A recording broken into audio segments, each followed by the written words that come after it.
அண்மைச் செய்தி.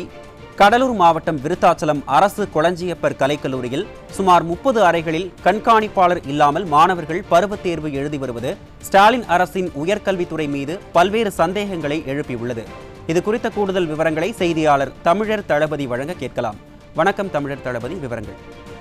நிச்சயமாக அருண், கடலூர் மாவட்டம் விருத்தாச்சலம் கொளஞ்சியப்பர் அரசு கலைக்கல்லூரியில் அண்ணாமலை பல்கலைக்கழக பருவத் தேர்வு கடந்த சில நாட்களாக நடைபெற்று வருகிறது. தற்போது 2ஆம் ஆண்டு 3ஆம் ஆண்டு படிக்கும் மாணவர்களுக்காக நடைபெறும் இந்த லாஸ்ட் செமஸ்டர் தேர்வு தற்போது நடைபெற்று வருகிறது. அதன் ஒரு பகுதியாக இன்று நடைபெறும் பருவத் தேர்வுக்காக கல்லூரியில் சுமார் 60 தேர்வு அறைகளில் சுமார் 2500க்கும் மேற்பட்ட மாணவர்கள் தற்போது தேர்வு எழுதி வருகின்றனர். இந்நிலையில் இந்த நிரந்தர பேராசிரியர்கள் பெரும்பாலானோர் பணிக்கு வராததால் சுமார் 30 அறைகளில் தேர்வு கண்காணிப்பாளர்கள் இல்லாமல் மாணவர்கள் தேர்வு எழுதும் அவல நிலைக்கு தற்போது தள்ளப்பட்டுள்ளனர். அது மட்டும் இல்லாமல் ஒரு பேராசிரியர் 2 அல்லது 3 தேர்வு அறைகளை கண்காணிக்கும் நிலைக்கு தள்ளப்பட்டுள்ளனர்.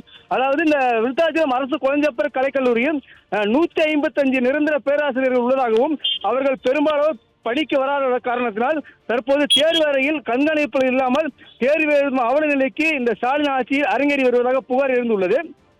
அதேபோல் பார்த்தோம் என்றால் கல்லூரியில் பணிபுரியும் கௌரவ விரிவுரையாளர்கள் ஒரு 26 பேர் உள்ளனர். அவர்கள் தற்போது சென்னையில் இந்த பணி நிரந்தரம் ஊதிய உயர்வு கேட்டு போராட்டத்தில் ஈடுபட்டு வருவதால் அவர்களும் பணிக்கு வராத காரணத்தால் தற்போது மாணவர்கள் தேர்வு அறையில் கண்காணிப்பு இல்லாமல் தேர்வு எழுதும் ஒரு அவல நிலைக்கு தற்போது தள்ளப்பட்டுள்ளனர்.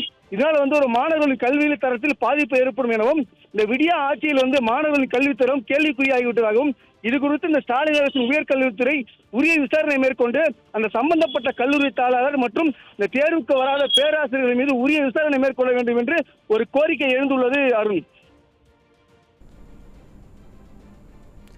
விவரங்களை வழங்கியமைக்கு நன்றி தமிழர் தளபதி.